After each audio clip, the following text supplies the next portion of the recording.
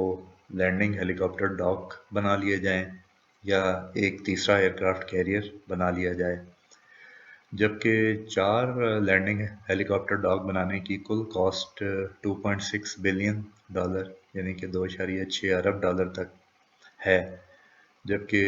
Year craft career اکیلا ہی اس سے بہت زیادہ کاسٹ کا ظاہرہ پڑے گا۔ تو اس لیے ابھی ان میں یہ بحث جاری ہے کہ کیا کون سا آپشن اڈاپٹ کیا جائے،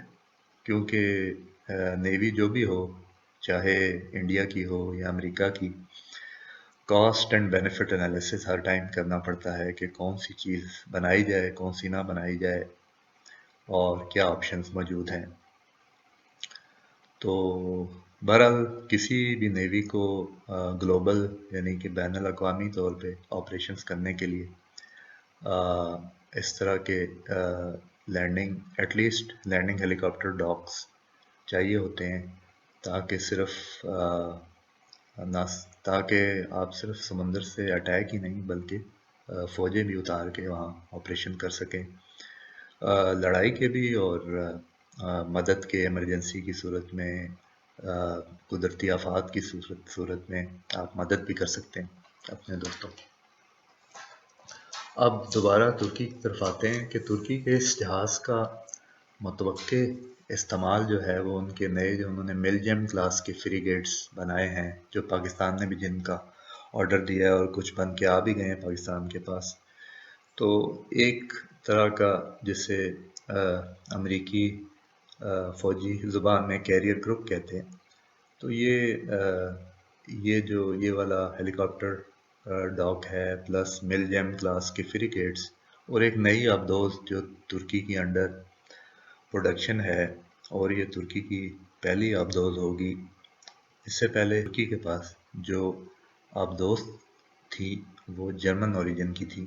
بیسیکلی، تو ابھی یہ پہلی آبدوز ہوگی جو ترکی خود بنا رہا ہے۔ تو یہ آبدوز، یہ فریگیٹس اور یہ ہیلی کاپٹر کیریئر ملا کے ایک کیریئر گروپ کا کام کی ایک شکل بن جائے گی، جو اپنے ساحل سے بہت آگے تک کام کر سکیں گے۔ یعنی کہ جس طرح آج کل ان کو چیلنج ہے کہ بحیرہ روم کے اندر جو ان کی سمندری حدود میں جسے ایکسکلوسیو اکنامک زون کہتے ہیں EEZ، اس میں جو تیل و گیس کے ذخائر ہیں جس پہ انٹرنیشنل لاء کے تحت ظاہر ہے ترکی کا حق ہے، لیکن اگر تیل اور گیس نکل آتی ہے تو اس کی حفاظت کے لیے ظاہر ہے آپ کو نیوی کی سپورٹ چاہیے۔ اس مقصد کے لیے ترکی کے کام آئیں گے، اور یونان کے ساتھ بھی ان کی جھڑپیں ہوتی رہتی ہیں اور لڑائی کا بھی خدشہ رہتا ہے، اوپن وار کا بھی وہاں پہ ہو گیا، یا لیبیا میں اپنے دوستوں کی مدد کے لیے۔ تو اس طرح کے شپس اس بڑے سائز کے اور اتنے جو ریسورسز لے جا سکتے ہیں، یہ آپ کی نیول کیپیبلٹی میں ایک بہت بڑا اضافہ ہوتا ہے۔ اور اگر آپ نے کوئی ریجنل سے گلوبل پاور سٹیٹس حاصل کرنا ہے تو آپ اسی طرح کی بڑی شپس جو ہیں وہ بناتے ہیں۔ ظاہر ہے یہ پہلا قدم ہے، اس کے بعد